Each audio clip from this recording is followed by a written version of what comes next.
welcome back to our daily soap update channel, where we bring you the most in-depth analysis of the stories we all love. Today is a beautiful day to dive back into the drama, suspense, and romance of Port Charles. Let us jump right into the latest twists that are keeping us all on the edge of our seats as we explore the explosive new developments unfolding on General Hospital.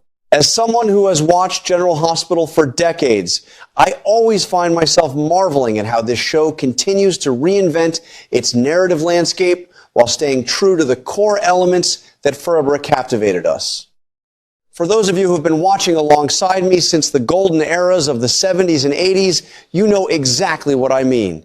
We have seen our fair share of dramatic rescues and breathless moments of suspense. Yet, the current storyline unfolding between Nina Reeves and Jack Brennan has captured my attention in a profoundly unexpected way. It weaves together the raw vulnerability of human survival with the intricate, high-stakes maneuvering of a classic Port Charles thriller. Watching these two characters navigate this perilous new reality reminds me of why I fell in love with the soap opera genre in the first place. The catalyst for this thrilling saga begins with a moment of sheer, unadulterated terror. Imagine the panic when Nina discovers Jack Brennan completely unresponsive, his breathing having ceased entirely. In the world of daytime television, we are accustomed to dramatic medical emergencies, but there was something uniquely visceral about this specific encounter. Nina is not a trained medical professional. However, in this harrowing moment, we witness a profound evolution in her character. She does not freeze or simply scream for help. Instead, she immediately springs into action, administering life-saving cardiopulmonary resuscitation. Watching Nina fight so desperately to force the breath of life back into Brennan's lungs is a powerful testament to her underlying strength, showcasing her as a fierce protector capable of extraordinary action. When Brennan finally gasps for air, returning from the brink of death, the narrative immediately shifts from a medical crisis to a chilling mystery. The revelation of how he ended up in this fatal predicament is nothing short of terrifying. Brennan discloses that he was the victim of a calculated and ruthless assassination attempt orchestrated by the menacing Cullum. The weapon of choice? Carbon monoxide poisoning.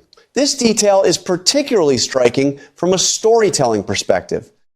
Carbon monoxide is famously known as the silent killer, invisible, odorless, and entirely insidious. It perfectly mirrors Cullum's own nature as an antagonist. By choosing such a stealthy method of execution, the writers have effectively elevated Cullum to a tier of villainy that is genuinely frightening, operating in the shadows to suffocate his enemies. This chilling revelation forces us to ask a crucial question. How do you fight an enemy who operates with such invisible, lethal precision? The immediate aftermath of Brennan's near-death experience is fraught with a palpable sense of paranoia and urgency. Brennan knows that Cullum is not the type of man to leave a job unfinished. If Cullum discovers that Brennan survived the carbon monoxide attack, he will undoubtedly return to finish the execution. This creates an agonizing dilemma for our protagonists. They are cornered, vulnerable, and acutely aware that their time is running out. As a longtime viewer, I find myself completely absorbed by this strategic puzzle. It is fascinating to watch the gears turning in Nina's mind as she processes the sheer magnitude of the threat, actively participating in a deadly game of cat and mouse. In a brilliant stroke of narrative ingenuity, Nina makes a split-second decision that fundamentally alters the trajectory of both their lives. She decides that the only way to protect Brennan from Cullum's relentless pursuit is to give the assassin exactly what he wants: Brennan's death. Of course, this is Port Charles, where death is rarely a permanent condition, but the execution of this classic soap opera trope is handled with refreshing sophistication. Nina resolves to secretly hide Brennan, completely erasing his existence from the outside world and allowing Cullum to believe that his sinister plot was a resounding success. Faking a death is a monumental undertaking, fraught with endless complications and the constant risk of exposure. Yet it is precisely this level of sheer audacity that makes the storyline so utterly captivating. The logistics of this deception require Nina to create a completely new identity for Brennan, effectively turning him into a ghost. As a critic, I deeply appreciate the meticulous attention to detail required to pull off such a storyline. This is not a simple matter of locking a door. It requires a comprehensive strategy to mask his presence and ensure that not a single whisper of his survival reaches the wrong ears. By orchestrating this elaborate ruse, Nina and Brennan are essentially flipping the script on their tormentor. Cullum believes he is the victor, the master manipulator who successfully eliminated his target without leaving a trace. However, the audience is privy to the thrilling reality that Cullum is now the unwitting prey in a much larger game. This dramatic irony provides viewers with a delicious sense of anticipation. The chosen location for Brennan's clandestine sanctuary is perhaps the most fascinating and nostalgic element of this entire plotline. Nina decides to hide Brennan in the very same attic space where she previously sheltered Valentine Cassadine for many months. For veteran viewers like us, this specific setting is heavily laden with historical significance and emotional resonance. That attic is not just a physical space. It is a repository of secrets, a silent witness to desperate measures and hidden alliances. When I saw that the narrative was returning to this iconic location, I could not help but smile at the brilliant continuity. It serves as a profound full-circle moment for Nina's character. Years ago, hiding Valentine in that attic was a defining chapter in her life, and now history is repeating itself with dramatically shifted stakes. While the parallels to Valentine's time in the attic are undeniable, it is crucial to recognize how vastly different the current circumstances are. Valentine was a man of immense resources, hiding for reasons tied to his complex web of familial entanglements. Brennan, on the other hand, is hiding from an active, lethal threat in the form of a relentless assassin. The stakes here feel significantly more immediate and visceral. When Valentine was in the attic, there was a sense of romantic tragedy. With Brennan, there is a pervasive atmosphere of raw survival. Every creak of the floorboards carries the terrifying potential of discovery by Cullum. As an audience, we are acutely aware that if Cullum breaches this sanctuary, the consequences will be fatal. This constant, simmering tension elevates the storyline into a gripping, high-stakes thriller. This forced proximity inevitably leads us to examine the evolving dynamic between Nina and Brennan. There is a deeply compelling psychological phenomenon that occurs when two people share a life or death secret and are confined to a shared space. The artificial boundaries of polite society are stripped away, leaving only vulnerability and raw humanity. We are witnessing the forging of a bond that is built on the absolute necessity of mutual trust. Nina is Brennan's sole lifeline to the outside world, his protector and his confidant. Brennan represents a dangerous but thrilling purpose for Nina, a cause that requires her utmost cunning. Do we see the seeds of a deeper connection blooming in the shadows of that attic?